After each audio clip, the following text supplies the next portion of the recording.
இன்னைக்கு திகில் நேரத்துல நான் சொல்லப் போற கதை என்ன கதைன்னா, இது வந்து பூச்சவங்கள நடந்த கதை மலேசியால. என்னன்னா, இது வந்து ஒரு லாட் வீடு தான். பட் வந்து ஒருத்தர் வந்து அங்க வேலை கிடைச்சிருந்துச்சு அவருக்கு புதுசா. அப்ப அவரு சிங்கிளா இருந்தனால, தனி ஒரு ரூம் தான் வேணும். என்னத்துக்கு ஒரு வீடு ரெண்ட் எடுத்துக்கிட்டுன்னு சொல்லிட்டு, அவர் வந்து ரூம் ரெண்டல் தேடி இருக்காரு. அப்ப வந்து ஒரு வீடு கிடைச்சிருக்கு. அந்த வீட்டோட ஓனர் வந்து சைனீஸு. ஹஸ்பண்ட் அண்ட் ஒய்ஃப் தான். ஆனா அவங்களுக்கு வந்து வயசாயிடுச்சு. ஏன்னா அவங்க பிள்ளைங்கலாம் வந்து கல்யாணம் பண்ணி வேற வீட்டுக்கு எல்லாம் தூரமா போயிட்டாங்க. ஸோ அவங்க 2 பேர் மட்டும் தான் அந்த வீட்ல இருந்திருக்காங்க. அப்ப இவரு போயிட்டு இந்த மாரி ரூம் வேணும்னு சொன்னோனே, 1 மாஸ்டர் பெட்ரூம் வந்து ரெண்டலுக்கு குடுத்துட்டாங்க. அப்ப அந்த வீட்டுல வந்து அந்த சைனீஸ் கப்பலும், இந்த இந்த பையனும் தான் இருக்காங்களா. அப்ப இவரு வந்துட்டு ஒவ்வொரு நாளும் வேலைக்கு போயிட்டு வீட்டுக்கு வர்றப்போ ஒரு 7 மணி ஆகும். சம்டைம்ஸ் ஓடி இருந்துச்சுனாக்கா 10, 11 ஆகும் வீட்டுக்கு வர்றதுக்கு. அப்ப இந்த மாரி போய்க்கிட்டு இருந்தா, அங்க ஒரு 9, 10 மாசமா தங்கியிருந்தாரு. அவரு அங்க இருக்கிறப்போ அவரு கவனிச்ச விஷயம் என்னன்னா, அந்த சைனீஸ் அங்கிளுக்கு வந்து பூனைனாக்கா சுத்தமா பிடிக்காது. வீட்டு பக்கம் வந்துச்சுன்னா, பூனை வந்துச்சுன்னா, கல்லு விட்டு அடிப்பாராம், கத்துவாராம். வீட்டு பக்கமே வரக்கூடாதுன்னு சொல்லிட்டு அவருக்கு பூனைன்னா அவ்ளோ வெறி அவருக்கு, அந்த அங்கிளுக்கு. அப்ப இவரு பார்த்தாராம். சம்டைம்ஸ் இருப்பாங்க. அ அலர்ஜிக்னா புடிக்காம இருக்கும். இல்லன்னா மிருகமே பிடிக்காமலாம் ஆளுங்க இருப்பாங்க. பட் இவரு வந்து பூனைய வெறுக்கிறது எந்த அளவுக்குன்னா, அந்த பூனைய பார்த்தாலே அவருக்கு மூட்டே அவுட் ஆயிரும். அந்த மாதிரி லெவலுக்கு அவருக்கு பூனை மேல அவ்ளோ வெறுப்பு. ஏன்னு தெரியல. ஆனா இவங்க வீட்லயும் வந்து எந்த ஒரு பெட்ஸ் எதுவுமே இல்ல. அப்ப வந்து அவரும் நார்மல் தான் சொல்லி விட்டுட்டார். அப்ப அவரும் வந்துட்டு இத பத்தி ரொம்ப பெருசா எடுத்துக்கல.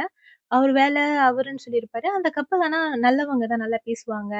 அவர் எத்தன மணிக்கு வீட்டுக்கு வந்தாலும் ரொம்ப கண்டுக்கலாம் மாட்டாங்க. அவங்க இந்த பையன் அவங்க பாட்டுக்கு இருப்பாரு. அவங்க 2 பேரும் அவங்க பாட்டுக்கு. அப்ப வந்துட்டு அவர் அங்க இருந்து அப்போ அந்த 6 மாசம் கழிச்சு அதுக்கப்புறம் 1 வருஷம் ஆயிருச்சு அவர் அங்க இருந்து. புதுசா அவர் என்ன நோட்டீஸ் பண்ண ஆரம்பிச்சாருன்னா, விடிய காலையில 4 மணிக்கு பூனை மாரி கத்துற சத்தம் கேட்குமாம்.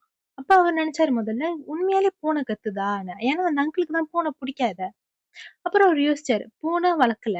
ஆனா வீட்டு உள்ள இருந்து பூனை கத்துற சத்தம் கேட்கும். அப்புறம் அவர் நல்லா நோட்டீஸ் பண்ணி கேட்டப்போ, அது வந்து உண்மையான பூனை கத்துற சத்தம் இல்ல.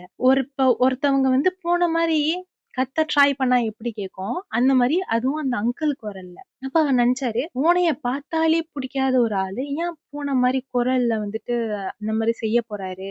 அப்ப அவரு எப்படி செஞ்சுகிட்டு இருப்பாருன்னா, பேச்சு சத்தம் எதுவுமே இருக்காது. மியாவ் மியாவ்ன்னு சொல்லி செஞ்சுகிட்டு இருப்பாராம். அப்ப இவருக்கு வந்து ஒரு வேள நெனச்சுக்கிட்டாராம், ஒரு வேள அந்த ஆன்டிய கடுப்பேத்துறதுக்காக ஜோக் பண்றதுக்கு செய்றாரான்ட்டுன்னு. ஆனா அந்த ஆன்டி வந்து கத்துவாங்களாம். அந்த மாரி செய்வேனா செய்வேனுன்னு. அந்த அங்கிள் வந்து ஒண்ணுமே பேசாம வெறும் அந்த மாரி செஞ்சுக்கிட்டே தான் இருப்பாராம், பூனை சத்தம். இப்ப இவருக்கு இதனாலேயே அவங்க 2 பேத்துக்குள்ள சண்டை வரும். ஆனா மறுநாள் பார்த்தா அந்த அங்கிள் நார்மலா இருப்பாரு. இன்னொன்னு என்ன கதைன்னா, அந்த அங்கிளுக்கு வந்து ஞாபகமே இருக்காது. அவர் அந்த மாரி செஞ்சது. பூனை சவுண்ட் செஞ்சது. அதுவும் ரைட்டா விடிகாலைல 4 மணிக்கு தான் அந்த மாரி நடக்கும். இது வந்து ஒரு 1, 2 மாசமா ஓடிக்கிட்டு இருந்திருக்கு. ஒவ்வொரு நாளும் இல்ல. பட் ஃப்ரீக்வென்ட்டா. இப்ப வந்து 1 வாரத்துல 4 தடவ, 1 வாரத்துல 5 தடவ அந்த மாதிரி. அப்ப இவரு வந்து விட்டுட்டாரு. விட்டுட்டு ஆனா அவருக்கு வந்து இந்த பையனுக்கு வந்து அந்த அங்கிள் கிட்ட கேட்கறதுக்கு கொஞ்சம் பூனைய பார்த்தாலே கடுப்பா வருவாரு. நீங்க பூனை மாரி கத்துறீங்கன்னு சொன்னா எப்படி எப்படி ரியாக்ட் பண்ணுவாருன்னு சொல்லி ஒரு பயத்துல, அந்த பையன் என்ன செஞ்சுட்டான், அந்த அங்கிள் அத அந்த ஆன்டி கிட்ட கேட்டான். ஆன்டி இந்த மாரி ஏன் விடிய காலைல 4 மணிக்கு இந்த டைம்ல வந்து அங்கிள் பூனை மாரி செய்றாரா? இல்ல என்ன சத்தம் அது? அப்படின்னு சொல்லி கேட்கவும் தான், ஆன்டி சொல்லியிருக்காங்க, "இல்ல எனக்கே தெரியல இவரு ஏன் அந்த மாரி செய்றாருன்ட்டுன்னு. ஆனா வந்து இந்த மாரி 4 மணிக்கு தான் அவரு இந்த மாரி பண்றாரு. ஏன்னு எனக்கே தெரிய மாட்டுது" அப்படின்ட்டு. அப்போ ஒரு நாளு அந்த பையன் வந்து வீட்டுக்கு வர்றப்போ, அந்த அங்கிள் உட்காந்து அழுந்துகிட்டு இருந்திருக்காரு. தேம்பி தேம்பி அழுந்துகிட்டு இருந்திருக்காரு. அப்ப வந்து அந்த ஆன்டி வந்து சமாதானப்படுத்திக்கிட்டு இருந்திருக்காங்க. இந்த பையனும் வீட்டுக்கு வந்திருக்கான். அப்போ வந்து பார்த்துட்டு, தெரியாத மாரி போனா நல்லா இருக்காதுன்னு சொல்லிட்டு அவன் கேட்டுருக்கான். "ஏன் என்னாச்சு? நான் ஏதாச்சும் ஹெல்ப் பண்ணணுமா? என்ன ஆச்சுன்னு?" சொல்லி கேட்கவும், அந்த அங்கிள் சொல்லியிருக்காரு, கதறி கதறி அழுந்துகிட்டே சொல்லியிருக்காரு, "இல்ல நான் தப்பு பண்ணிட்டேன். இப்போ வந்து என்னால நிம்மதியாவே வாழ முடியாது ஜென்மத்துக்கும்" அப்படின்னு சொல்லி அழுந்திருக்காரு. அப்ப அந்த பையன் வந்து, "என்ன சொல்ல வர்றீங்க? எனக்கு புரியலன்னு" சொல்லவும் தான், அவரு சொல்லியிருக்காரு, அவரு ஏன் அந்த மாரி 4 மணிக்கு பூனை மாரி கத்த ஆரம்பிச்சாரு. எப்ப ஆரம்பிச்சாருனாக்கா, ஒரு நாள் வந்து அவருக்கு தான் பூனை பிடிக்காதுல்ல.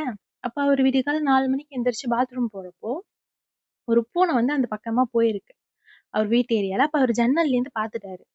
பாத்ததுக்கு அப்புறம் அவருக்கு வந்த கடுப்பு, இந்த மாரி பூனை வீட்டு பக்கம் வந்து இந்த மாரி அவருக்கு அவ்ளோ கடுப்பு. அவருக்கு தான் பூனைன்னா பிடிக்காதுல்ல.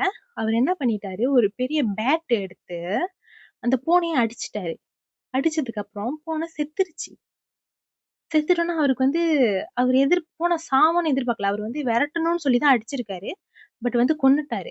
கொன்னதுக்கு அப்புறம் அவருக்கு என்ன பண்றதுன்னு தெரியாம வீட்டு பின்னாடியே குழி நோண்டி புதைச்சுட்டாரு. புதைச்சுட்டோனே, அப்ப ஆரம்பிச்சது தான் இந்த மாதிரி வந்துட்டு பூனை சவுண்ட் செய்றது விடியற்காலை 4 மணிக்கு.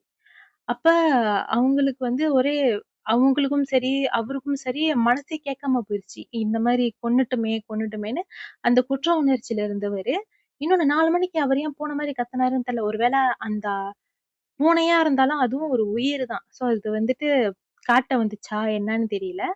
அதுக்கப்புறம் வந்து அந்த பையன் சொல்லியிருக்கான். பரவால்ல. அப்படியே உங்களுக்கு மனசுக்கு நிம்மதி கிடைக்கணும் அப்படின்னாக்கா, நீங்க அந்த பூனைக்கு வந்து மத்த பூனைங்களுக்கு வந்து நீங்க சாப்பாடுனாச்சும் வையுங்க. ஒரு உயிர் எடுத்துட்டீங்க. தவறுதலா செஞ்சுட்டீங்கன்னு சொல்றீங்க. அதனால வந்து மத்த உயிருக்கு வந்து கொஞ்சம் சாப்பாடு மாரி போட்டீங்கன்னா, உங்க மனசுக்கு கொஞ்சம் நிம்மதியா இருக்கும்னு சொல்லி சொன்னோனே, அதுக்கப்புறம் அந்த அங்கிள் பூனையே பிடிக்காத அங்கிளு, அந்த அந்த ஏரியால போற வர எல்லா பூனைக்கும் சாப்பாடு வைக்க ஆரம்பிச்சாரு. அவரு எங்க போனாலும் அவரோட பேக்ல இல்ல காடியில வந்து பூனை சாப்பாடு இருந்துகிட்டே தான் இருக்கும். பூனை மட்டும் இல்ல, நாய் சாப்பாடும் சேர்த்து. எங்கெல்லாம் ஸ்ட்ரே டாக்ஸ், கேட்ஸ் பார்க்குறாரோ போய் சாப்பாடு வச்சுட்டு வந்துருவாரு. எங்கெல்லாம் ரோட்ல நாயா, பூனையா இருந்துச்சுன்னா, அவரே போயிட்டு சாப்பாடு வச்சுட்டு அந்த மாரி வருவாரு. அதுலேருந்து வந்துட்டு அவரு அவரு என்னான்னு சொன்னாருன்னா, "நான் தவறுதலா இந்த தப்பு செஞ்சுட்டேன். இதுக்கப்புறம் நான் இந்த தப்ப என் ஜென்மத்துக்குமே நான் செய்ய மாட்டேன். ஏன்னா என்னால நிம்மதியா வாழவே முடியாது. இப்போ வரைக்கும் என்னால மறக்க முடியல. ஆனா நான் இத திரும்பவும் செய்ய மாட்டேன்." அப்படின்ட்டு. இன்கேஸ் உங்களோட ஸ்டோரியும் நீங்கள் திகில் நேரத்தில் வரணும்னு நினச்சிங்கன்னா, உங்கள் ஸ்டோரியை வந்து நீங்கள் டிஸ்கிரிப்ஷனில் இருக்கிற இமெயிலில் ஷேர் பண்ணிங்கன்னா, நான் உங்கள் ஸ்டோரியை வந்து இங்கே நரேட் பண்ணுவேன். தேங்க்யூ.